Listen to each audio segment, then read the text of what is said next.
Hey everyone, welcome back to my YouTube channel akcoding. In our data structures tutorial series, in previous video we have discussed introduction part of array data structures. And today we are diving into a fundamental topic, that is types of arrays. Arrays are one of the most basic yet powerful data structures used in programming. They help us to store multiple elements in a single variable. But did you know what are the different types of arrays? Let's break down them one by one so that you have a complete understanding by end of this video. Let's get started now. First up, we have most common type, the one-dimensional array. This is the simplest form of an array. You can think of it as a single row of data, where elements are stored sequentially in memory. Each element is accessed using an index, starting from 0.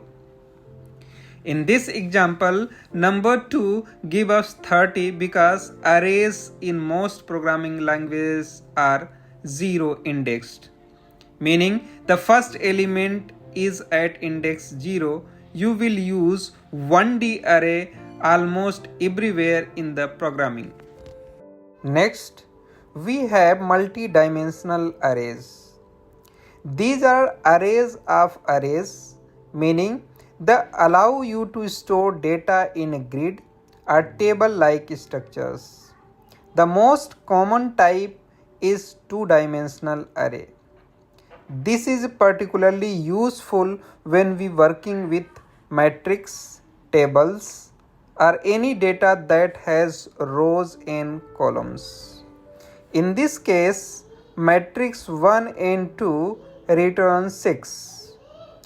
Arrays like this are ideal for mathematical computations or when you need to represent data in a more structured form. Moving on, we have jagged array, sometimes called as ragged array. Unlike multi-dimensional arrays, where each sub-array has some length, jagged arrays allow each sub-array to have different lengths. This gives you flexibility where dealing with irregular data structures. Here, the sub-arrays have different length. It's useful when you are dealing with real-world data that doesn't fit into neat row and columns. Now, let's talk about dynamic arrays. In most programming languages, arrays are of fixed size, meaning once you declare the size of an array, you cannot change it. But with dynamic arrays, this limitation is removed. They automatically resize themselves when new elements are added. Languages like Python, JavaScript, and C++ uses dynamic arrays under the hood. Here, we can keep adding elements without worrying about the size. The array will automatically adjust its size. Finally, we have the associative arrays, which is different from the previous types. Instead of using numeric indices, associative array uses key value pairs. In JavaScript, these are known as objects.